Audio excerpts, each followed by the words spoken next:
Seorang ibu dengan 3 orang anak berpamitan meninggalkan rumahnya di pagi itu untuk menjalani pekerjaannya sebagai seorang guru seperti biasa, di mana saat itu sama sekali tak satupun anggota keluarganya yang menyangka bahwa momen keberangkatannya di pagi itu adalah kali terakhirnya mereka melihat sosok ibu, istri, dan guru yang amat mereka cintai. Karena alih-alih kembali pulang untuk berkumpul bersama anak-anaknya yang masih kecil dan suami tercintanya, ternyata si ibu guru ditemukan tak bernyawa dalam sebuah tong sampah dalam keadaan, maaf, tidaklah sempurna. Petugas yang memeriksa sebuah tong besar yang mencurigakan yang tercampakkan di semak-semak itu menemukan sebuah temuan yang tidak utuh. Sementara di tempat yang lain, sang suami harus menahan sedih dan tangis setiap hari saat berusaha menenangkan ketiga anaknya yang terus menangis mencari di mana ibunya berada. Setiap sore atau malam menjelang, rasa rindu anak-anak itu semakin menjadi tatkala mereka selalu menatap arah pintu, berharap sang ibu segera pulang dan menidurkan mereka seperti biasa. Mirisnya, siksaan batin keluarga si ibu guru ini berlangsung tidaklah singkat. Segala proses penyelidikan dan pencarian si ibu guru yang berakhir malang ini berlangsung cukup lama. Ya, si ibu guru terdiam dalam sunyi selama 8 bulan lamanya. Dan lalu, apa yang sebetulnya terjadi dan bagaimana kisah ini selengkapnya? Jadi, begini.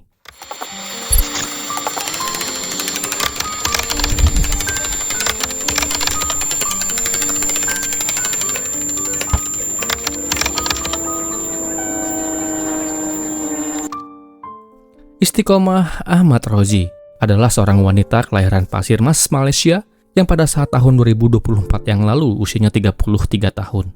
Dia tinggal bersama dengan keluarganya di kawasan Taman Kota Masai, Pasir Gudang, Johor, dan mendedikasikan kesehariannya sebagai seorang guru di Sekolah Kebangsaan Kota Masai 3. Istiqomah dikenal oleh keluarganya dan rekan kerjanya sebagai sosok wanita yang pendiam, patuh pada suaminya, serta nggak pernah suka mencampuri urusan orang lain di luar kepentingannya.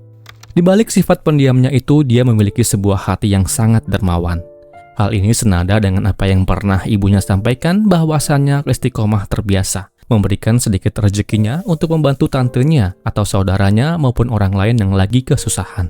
Di kehidupan pribadinya, dia telah membangun keluarga yang damai setelah menikah dengan pria yang bernama Muhammad Yusuf Mukhtar yang sehari-hari bekerja sebagai seorang teknisi. Dari pernikahan yang bahagia itu, mereka telah dikaruniai 3 orang anak yang sangat ia cintai. Mereka adalah Naura Auni 9 tahun, Muhammad Naufal Amzar 6 tahun, dan si bungsu Naila Aisyah yang baru berusia 4 tahun.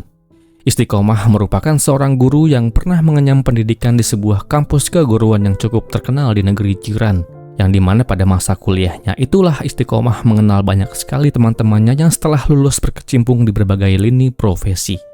Dari pergaulan kampus yang cukup luas itu, Istiqomah mengenal seorang pria yang bernama Muhammad Fazli Arif Fajilah atau Arif 36 tahun yang juga merupakan seorang guru. Namun belakangan Arif memutuskan untuk resign menjadi guru dan fokus pada pekerjaan barunya, yaitu menjadi seorang penggiat investasi forex. Arif juga dikatakan merupakan teman satu angkatan Istiqomah, bahkan ada gosip yang kala itu dibantah yang menyebutkan bahwa Arif dan Istiqomah pernah berpacaran. Dalam menjalani kehidupan pribadinya, Arif diketahui berstatus sudah menikah dan tinggal di daerah Cemor, Perak bersama istrinya yang berusia 36 tahun. Memiliki kesamaan dalam hal pendidikan dan profesinya sebagai mantan guru dan pernah saling kenal semasa kuliah, membuat Istiqomah yang kala itu kembali bertemu dengan Arif menaruh kepercayaan yang besar kepada Arif. Arif kala itu berkisah tentang sepak terjangnya sebagai pemain forex full-time yang mengaku dia banyak mendapatkan keuntungan dari apa yang menjadi pilihannya saat itu. Menurutnya, jalan ninja menjadi kaya bukanlah menjadi seorang guru, melainkan menjadi investor forex. Berbeda dengan guru-guru yang ada di sini. Di sini guru-guru kebanyakan kaya-kaya, kaya sabar, kaya iman, dan kaya jasa. Nah, berbekal manisnya kata-kata yang terucap dari mulut Arif inilah yang lantas membuat Istiqomah tertarik dengan prospek atau tawaran investasi yang diajukan, di mana dijanjikan Istiqomah akan mendapatkan return yang cukup cuan juga. Bujuk rayu tentang cuan hasil dari perdagangan mata uang ini akhirnya membuat Istiqomah mengambil langkah beresiko dengan ia datangi pihak bank pada bulan September 2023. Di bank itu Istiqomah mengajukan pinjaman dan langsung mencairkan sejumlah dana segar untuk diserahkan kepada Arif sebagai modal awal bisnis forex-nya. Cukup banyak uang yang dia serahkan kala itu. Si ibu guru kala itu menyerahkan uang sebesar 19.400 ringgit Malaysia atau setara dengan 66 juta rupiah. Ia serahkan uang pinjaman itu kepada Arif dan mempercayakan uang-uangnya kepada konsultan investasinya, berharap selisih dari investasi itu bisa ia pakai untuk memanjakan putra-putrinya yang sangat ia cintai. Berjalan waktu yang terus berputar dan seiring dengan fluktuasi mata uang yang dinamis, Istiqomah yang istiqomah tak pernah melewatkan 1 bulan pun untuk tidak membayar cicilan uang pinjaman itu kepada pihak bank. Sebab tentu dengan analisa Arif dan segala asumsi yang ada, dengan ia rutin membayar cicilan pinjamannya, Istiqomah tak akan pernah akan merugi. Sebab hematnya, cuan dari forex akan melebihi biaya cicilan saban bulannya. Hingga tibalah saat itu, sebuah momen yang mungkin tak akan pernah dibayangkan sebelumnya. Kalian tahu? Iya, tepat, janji manis. Arif ingkar janji. Masalah besar itu mulai muncul ketika janji tentang keuntungan berlipat ganda itu tak pernah menjadi kenyataan, sementara si ibu guru harus terus menanggung beban cicilan utangnya kepada pihak bank yang terus berjalan setiap bulan. Istiqomah bukan tanpa usaha untuk mendapatkan kembali haknya. Mengingat Arif merupakan teman lamanya yang dimana Istiqomah mungkin juga mengenal keluarganya. Si ibu guru seringlah menagih janji yang Arif janjikan sebelumnya. Bukan sekali atau 2 kali, tapi berkali-kali Istiqomah menanyakan perihal uang yang tampaknya mulai nggak tentu arahnya itu. Kondisi busuk itu tentu memicu tekanan batin bagi si ibu guru. Harinya mulai diselimuti dengan rasa galau dan resah. Kualitas hari-hari si ibu guru tentu menurun, dikarenakan beban pikiran yang sungguh amat mengganggunya kala itu. Hal itu lantas membuat Istiqomah merasa nggak fokus menjalani penugasannya sebagai abdi negara pencerdas anak bangsa. Dan atas hal yang mengganjal ini, Istiqomah semakin intensif menagih janji keuntungan dan minta agar modal awalnya untuk dikembalikan saja. Permasalahan di antara mereka berdua pun akhirnya memuncak menjadi konflik yang sangat alot, dikarenakan alih-alih mengembalikan uang puluhan juta itu, malah Arif terus memberikan berbagai alasan dan berusaha menghindar dari tanggung jawabnya. Dan dari peliknya permasalahan yang terjadi inilah yang kemudian membuat segalanya menjadi suram. Dikarenakan tanpa ada seorang pun yang tahu bagaimana nasib Istiqomah setelah masalah uang itu, tiba-tiba saja pada tanggal 31 Desember 2023, fokus publik langsung terlempar jauh ke sebuah kawasan semak-semak di dekat gorong-gorong pembuangan air di Alor Gajah Melaka, sebuah lokasi pinggir jalan yang berjarak ratusan kilometer dari rumah Istiqomah. Saat itu warga mendadak digemparkan oleh penemuan sebuah tong sampah berukuran besar warna biru yang saat diperiksa oleh pihak polisi, tong sampah itu ternyata menyimpan sisa-sisa tubuh manusia dengan kondisi yang maaf sudah tak utuh lagi.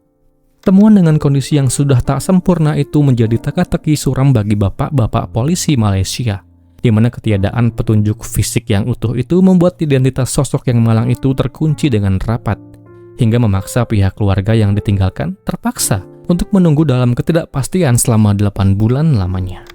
Setelah evakuasi temuan tak utuh dari tong sampah pada hari itu, penyelidikan pihak polisi sempat menemui jalan buntu, dikarenakan mereka tak sama sekali menemukan petunjuk yang melekat pada fisik itu. Sementara itu, di tempat yang lain, sang suami Muhammad Yusuf Mukhtar terus berjuang tanpa lelah. Ia telah susuri berbagai kawasan untuk mencari keberadaan istrinya. Ia dengan gigih menyebarkan poster kehilangan ke berbagai tempat dan menyebarkan foto istrinya dengan masif ke media sosial. Sambil harus menahan perih menenangkan ketiga anaknya, ia masih saja terus bertanya di mana ibunya berada. Bulan demi bulan berganti, namun sang suami tak pernah menyerah dan terus berkoordinasi dengan pihak berwenang untuk menanyakan setiap perkembangan sekecil apapun. Penantian panjang dan melelahkan selama 8 bulan itu akhirnya terbayar.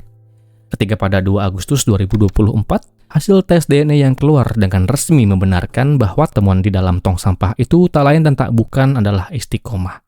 Si ibu guru, si istri, dan si ibu yang kedatangannya masih ditunggu anak-anaknya di depan pintu. Kepastian itu langsung membuka jalan bagi polisi untuk melacak jejak terakhir korban dan berhasil mengamankan pelaku di daerah Cemor pada tanggal 5 Agustus 2024.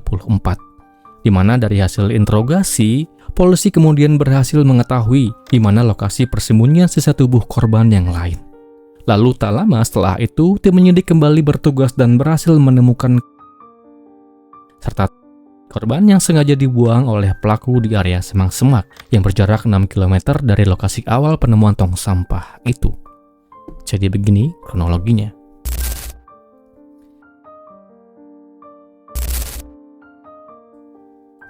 Setelah misteri identitas temuan wanita itu terpecahkan, barulah pihak polisi bisa merangkai kembali kepingan waktu yang hilang selama 8 bulan terakhir. Di mana dari hasil penyelidikan, peristiwa fatal ini bermula pada pagi hari tanggal 26 Desember 2023, saat Istiqomah berangkat dari rumahnya. Alih-alih pergi ke tempatnya mengajar, ternyata Istiqomah pergi ke sebuah tempat yang dimana pada keesokan harinya mobil yang dibawanya justru ditemukan terparkir di sebuah area pusat perbelanjaan yang bernama Lotus di kawasan kota Masai. Penemuan mobil milik korban itu menjadi petunjuk paling krusial dikarenakan mobil tersebut ditinggalkan dalam keadaan rapi, lengkap dengan kuncinya, yang menandakan bahwa korban memang sengaja memarkirkan kendaraannya di sana dengan sadar. Dari keterangan yang pernah disampaikan oleh pihak berwajib, mereka meyakini bahwa area publik itu adalah tempat pertemuan yang sudah dijanjikan di antara korban dan pelaku pada hari itu, di mana setelah itu Istiqomah diketahui kemudian masuk ke dalam mobil Arif tanpa ada rasa curiga dikarenakan tujuannya saat itu murni hanya untuk menagih uang puluhan juta miliknya. Namun naasnya tepat setelah dia masuk ke dalam mobil teman lamanya itulah Istiqomah benar-benar hilang bak di telan bumi. Ia tak bisa dilacak lagi dan handphonenya mendadak mati total. Dan pada rentang waktu yang hilang itu, yaitu antara tanggal 26 saat Istiqomah terakhir terlihat, hingga penemuannya pada tanggal 31 Desember itulah, pelaku melakukan tindakan yang paling gila. Ia bungkam Istiqomah, dan ia tutupi jejaknya dengan melakukan pemisahan, yang dimana pisahan-pisahan itu Arif sebar di berbagai negara bagian di Malaysia. Muhammad Fazli Arif Fazilah lalu ditetapkan menjadi tersangka, dan dengan resmi dijerat dengan pasal aturan hukum paling berat di Malaysia, yaitu Section 302 Kanun Keseksaan atas tindakan pidana terencana yang menghilangkan nyawa orang lain, dengan ancaman hukuman maksimal adalah hukuman gantung. Namun jika ia berhasil lolos dari jeratan itu, Arif akan dikenakan hukuman kurungan penjara selama 30 hingga 40 tahun dan hukuman cambuk paling sedikit 12 kali cambukan. Hingga saat ini proses hukumnya berlangsung di Malaysia. Semoga Pak Hakim dan Pak Jaksa dapat memberikan sebuah keputusan yang seadil-adilnya. Bagi keluarga yang ditinggalkan, saya turut berduka cita. Semoga segala usaha dan doa kalian dapat mendapatkan berkah dari Tuhan. Amin. Demikianlah kisah ini. Semoga akan terus ada pelajaran yang kita bisa ambil dari kisah ini. Dan kisah ini pun berakhir.